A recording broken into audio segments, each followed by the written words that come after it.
Hello and welcome back to episode 5 of Milan Mondays. And just before I get started, I'd just like to say that if I look or I sound sick, that's because I am. But over the past week, it's been clear that whilst I've been suffering some sort of stupid bug, Milan has been suffering an injury bug. So that's what we'll be talking about in today's episode. An episode which I thought would just be chill and, only a few minutes long considering it's the international break. There's no Milan game to discuss. But all of a sudden, seemingly half the squad has come down with some sort of injury, and going into a crucial run of fixtures. Chelsea twice in a week with Juve in between. That's not good news. It's not good news at all.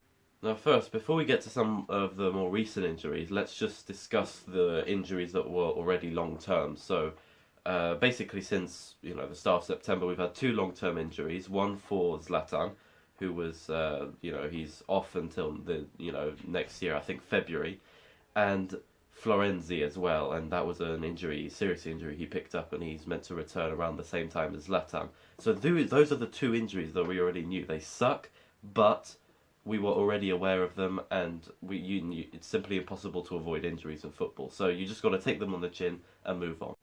Now, two more injuries that we have are ones that are the strangest for me, and these are happening to Origi and Rebic. Both of these players seemingly have the same recurring injuries, one after another, which endlessly delays their return to playing, football, basically. So in the case of Origi, he played the first two games off the bench. I don't think he started a game yet. And then he picked up this sort of muscle injury, which just keeps on persisting and persisting. And every game that he's meant to come back is just being pushed back and back and back. And this basically creates this endless cycle of trying to prepare to come back for this particular game, but you have to postpone that.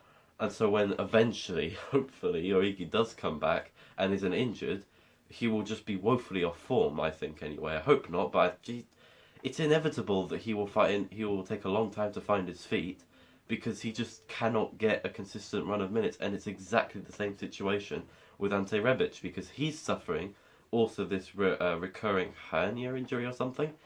And therefore, he scored two on the opening day. That was meant to be the signal that he was ready to kick off for the entire season and have a great season. But with these injuries, he simply cannot get going.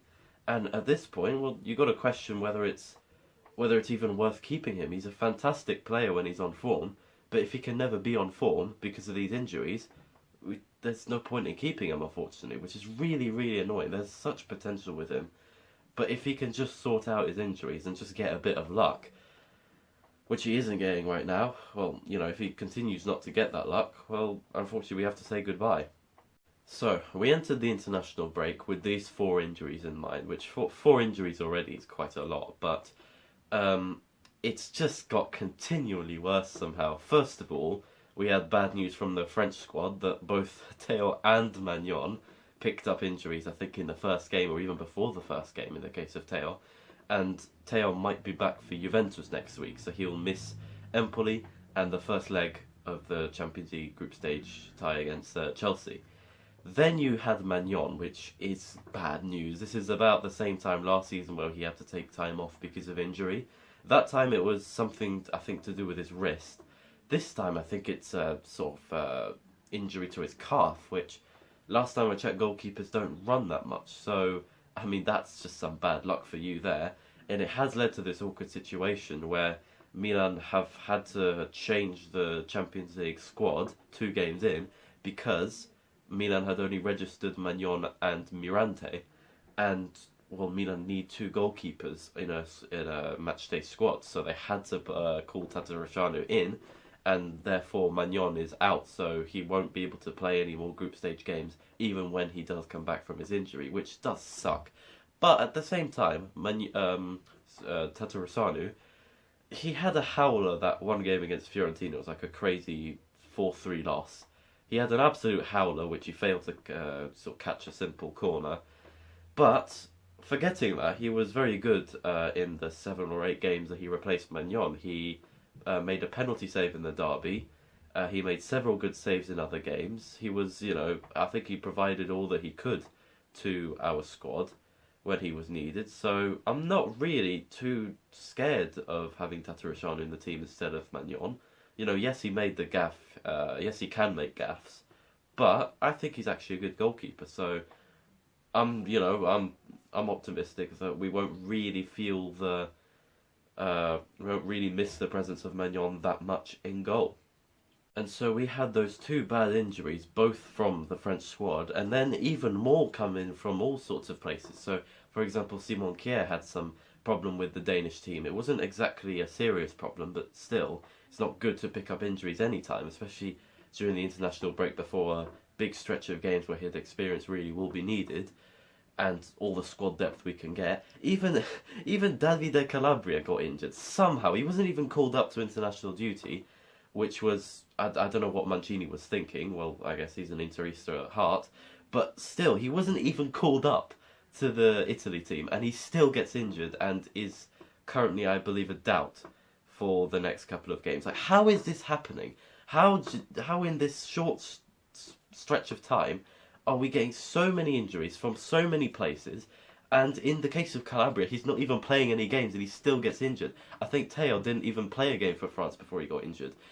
These sorts of ridiculous occurrences, every single season at this point, around autumn, always happen to us. And I can't explain it. Like, I think the first time that this happened was 2020. We got like a ridiculous sort of like run of injuries, like 7, I think for some games we had 7 first team players out.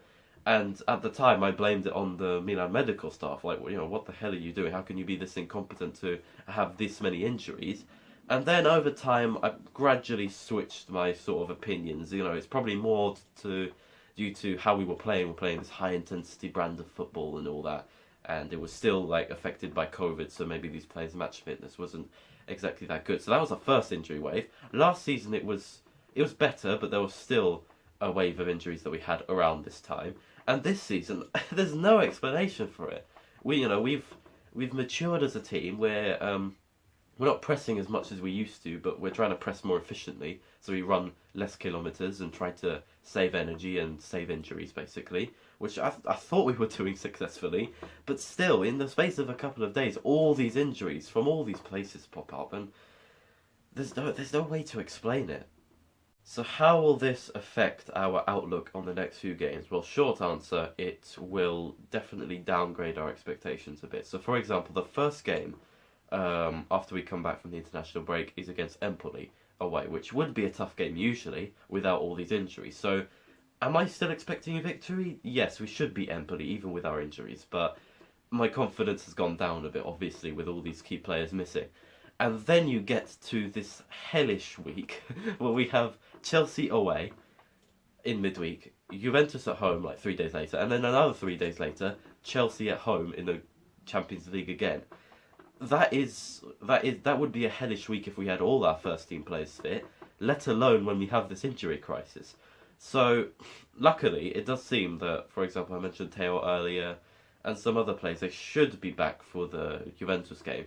That does still mean that they'll miss Empoli and, crucially, that away game against Chelsea. And concerning that away game against Chelsea, if we get a point from that, I will be so happy because, you know, without Magnon, without Theo, without Origi, without Rebic, without all these players, to go to that sort of cauldron, if you will, like if Chelsea start the game well, for example, and they put us under pressure, the crowd goes nuts, basically, and it's such a difficult atmosphere to deal with, especially with a young team like us, let alone with these injuries, which, you know, weakens our squad. So to come out of there with a point at Chelsea would be fantastic. I would happily take that. And as I said, luckily for the next game against Juventus, some of our players should start to come back, so we will feel the effects less of this injury crisis. But we will still feel them because these players coming back, they won't be on form. They'll still have to sort of have a stretch of games to get back where they were used to before these injuries. So this is, you know, these are the problems caused by these injuries. And so, in conclusion, well, our situation isn't looking that good. Anyway, that's the end of this video. Thank you for watching all the way. I have tried my best to try and hide the fact that I am sick, but you probably would have come through from time to time. However, I've finally finished recording this video, so this should be out on Monday because I'm recording this on Sunday. I've given myself plenty of time to edit it, unlike last week. So, yeah, in terms of my next video, it'll probably just be Milan Monday next week. I don't think I'll be able to get anything in between then. And so, see you next time.